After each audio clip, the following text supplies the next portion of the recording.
America Iran के बीच तनाव इस वक्त चरम पर है। पहले तो ईरान में चल रहे विरोध प्रदर्शनों ने दोनों देशों के बीच रिश्ते खराब कर रखे थे। एक वक्त में तो ऐसा लग रहा था कि अमेरिकी सेना किसी भी वक्त ईरान में घुस जाएगी। हालांकि तब ऐसा नहीं हुआ और ईरान के अंदर प्रदर्शन भी धीरे धीरे खत्म होने लगे। लेकिन वो बात अलग है कि ईरान अमेरिका की जुबानी जंग तब भी जारी रही। इससे ये तो साफ हो गया है कि अमेरिका को दिक्कत वहां की सत्ता से है, जिसे उखाड़ फेंकने का ब्लूप्रिंट अमेरिका तैयार कर चुका है। उसने अपना तैरता हुआ किला यानी कि अब्राहम लिंकन समंदर में उतार दिया है। खबरें ये हैं कि 3 युद्धपोतों के साथ ये ईरान की ओर लगातार बढ़ रहा है। यूएसएस अब्राहम लिंकन का अचानक रडार और ट्रैकिंग सिस्टम बंद करना एमिशन कंट्रोल यानी कि एमकॉन रणनीति का हिस्सा है। AIS ट्रांसपोंडर बंद होने से आम लोग ऐप्स और ओपन सोर्स ट्रैकिंग सिस्टम इस विमान वाहक पोत की लोकेशन नहीं देख पाते हैं। जनवरी 2026 में जब ईरान ने पूर्ण युद्ध की चेतावनी दी, तब अपनी सही स्थिति छिपाना अमेरिकी नौसेना की पहली सुरक्षा परत है। इस ईरान को अपने लंबी दूरी के कैरियर किलर मिसाइलों के लिए तय लक्ष्य नहीं मिलता है। अमेरिका हर सैटेलाइट से नहीं छिप सकता है, लेकिन ट्रांसपोंडर बंद होने से ईरान की निगरानी काफ़ी मुश्किल हो जाती है। ईरान अपने और कमर्शियल सैटेलाइट्स डेटा से अरब सागर में अमेरिकी जहाज़ों पर नज़र रखता है।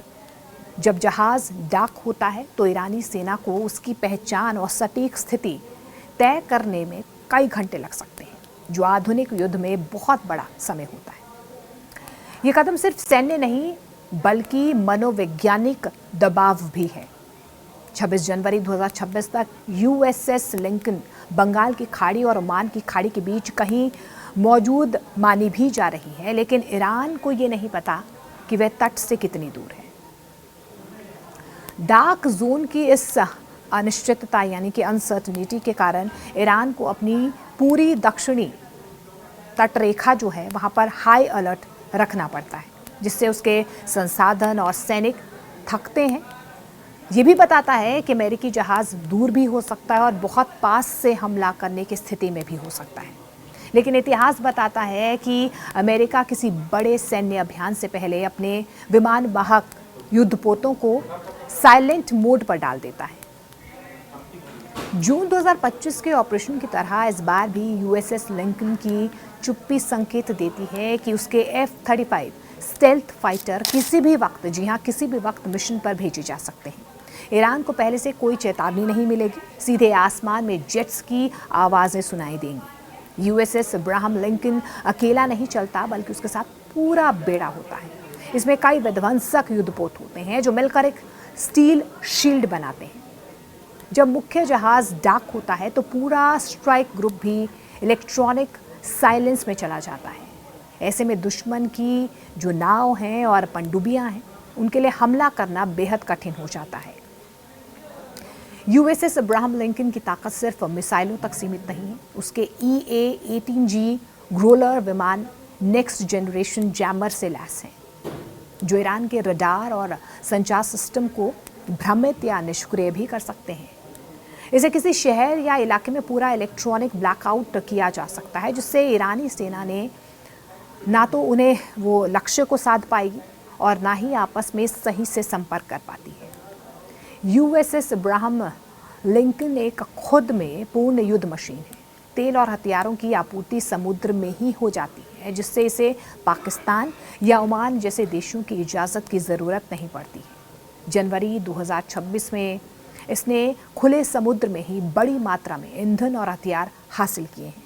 इसका मतलब ये है कि तैरता हुआ किला लंबे वक्त तक समुद्र में रहकर ईरान पर दबाव बनाए रख सकता है। देखिए, ईरान और अमेरिका के बीच दशक पुरानी तनातनी की जड़ें कई स्तरों पर हैं। परमाणु कार्यक्रम, मध्य पूर्व में प्रभाव की कोशिशें, प्रतिबंधों की राजनीति और सुरक्षा चिंताओं की जो एक कॉम्प्लेक्सिटी देखी जाती है। हाल ही में ईरान में बड़े पैमाने पर विरोध प्रदर्शन हुए, जिनमें हजारों लोगों की जानें गई। अमेरिका ने इस बात को गंभीरता से लिया है और ईरान पर दबाव बढ़ाने की रणनीति अपनाई है। और इसी बढ़ते तनाव के बीच अमेरिका ने अपने सैन्य बलों को ईरान के आसपास केंद्रित करना भी शुरू कर दिया है। आज ईरान अमेरिका तनाव केवल दो देशों के बीच की लड़ाई नहीं है, ये पूरे मध्य पूर्व की सुरक्षा, वैश्विक ऊर्जा कारोबार और अंतर्राष्ट्रीय राजनीति का सवाल है। अमेरिका की बड़ी सैन्य तैनाती स्पष्ट संदेश भी देता है कि दबाव, तैयारी और रणनीति, इसको लेकर अमेरिका तैयार है, लेकिन ये भी स्पष्ट है कि युद्ध के बजाय कूटनीतिक समाधान अधिक स्थिर और सुरक्षित विकल्प हो सकते हैं, क्योंकि ईरान की तरफ से भी ये कहा जा रहा है अगर वहाँ से प्रहार होगा तो ईरान भी तैयार है।